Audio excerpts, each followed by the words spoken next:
বুধবার ত্রিপুরা প্রদেশ বিজেপি কার্যালয়ে এক সাংবাদিক সম্মেলনের আয়োজন করা হয়। উপস্থিত ছিলেন রাজ্য বিজেপির সভাপতি রাজীব ভট্টাচার্য এবং ভগবান দাস সহ আরও অন্যান্যরা। সংবাদ মাধ্যমের সামনে মুখোমুখি হয়ে রাজীব ভট্টাচার্য তিনি কি বললেন তা চলুন শুনবো একবার। নমস্কার সকলকে। ইংরেজি 2025 সালে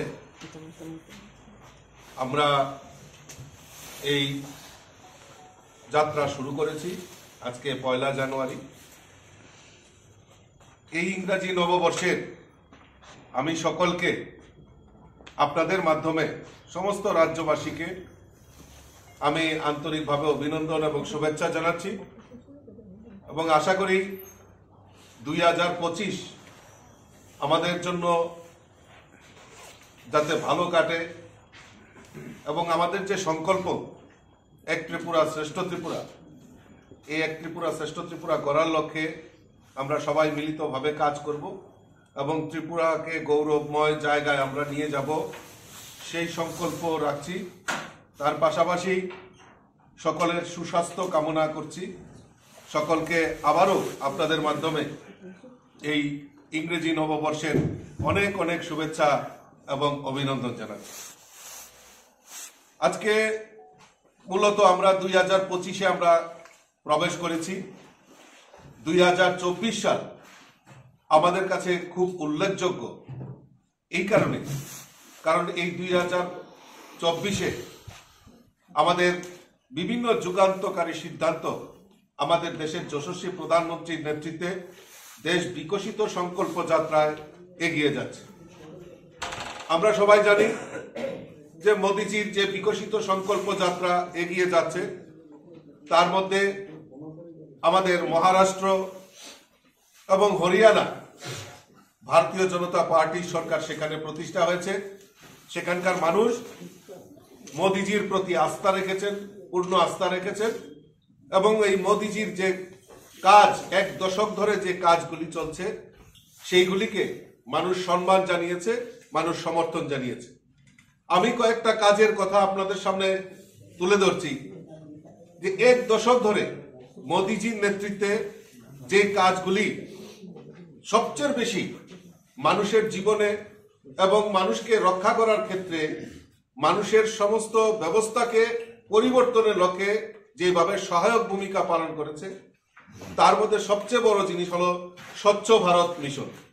আজকে 1 দশক ধরে আপনারা জানেন 2014 সালে দেশের প্রধানমন্ত্রী নরেন্দ্র মোদীজি বক্তৃতার মাধ্যমে এই স্বচ্ছ ভারত মিশনের প্রকল্পের ঘোষণা করেছিলেন এবং উনি পরিকল্পনা করেছিলেন যে এই শৌচ কার্যক্রম বন্ধ করা এবং প্রতি বাড়িতে শৌচালয় নির্মাণ করার কর্মসূচি নিয়েছে।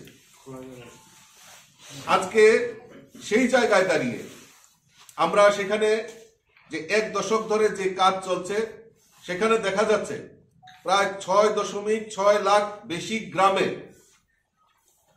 খোলা শৌচ মুক্ত থেকে মুক্ত হয়েছে যে গ্রামগুলি এবং প্রায় 12 কোটি বাড়িতে আমাদের সেখানে টয়লেট নির্মাণের ব্যবস্থা আমাদের প্রধানমন্ত্রী নরেন্দ্র মোদীজি করেছেন। এই প্রকল্পের চালু হওয়ার ফলে প্রতি বছর 60,000 থেকে 70,000 শিশু মৃত্যু রোধ করা হয়েছে। আমরা জানি মোদীজির নেতৃত্বে ওয়ান র্যাঙ্ক ওয়ান পেনশন এর প্রায় 1 দশক হয়েছে।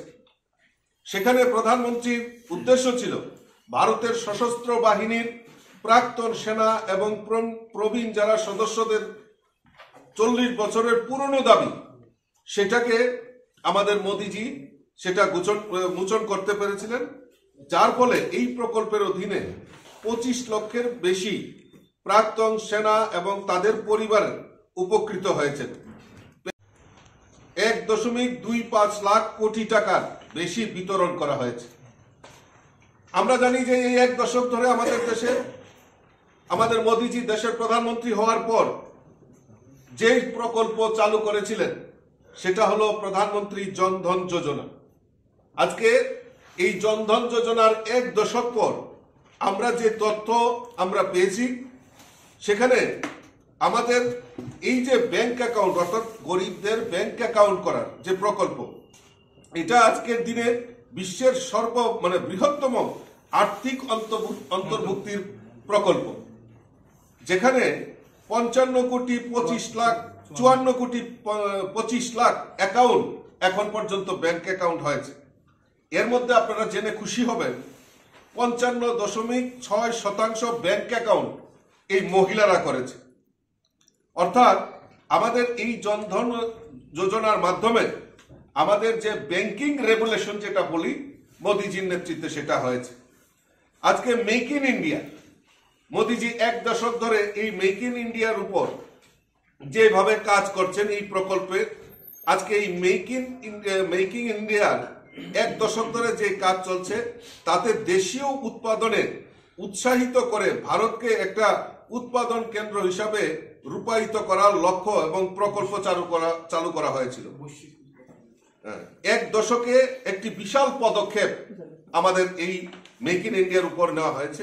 আপনারা জেনে খুশি হবেন, এখন পর্যন্ত এই 1 দশক ধরে প্রায় 1.46 লাখ কোটি টাকার বিনিয়োগ আমাদের এই মেক ইন ইন্ডিয়াতে হয়েছে।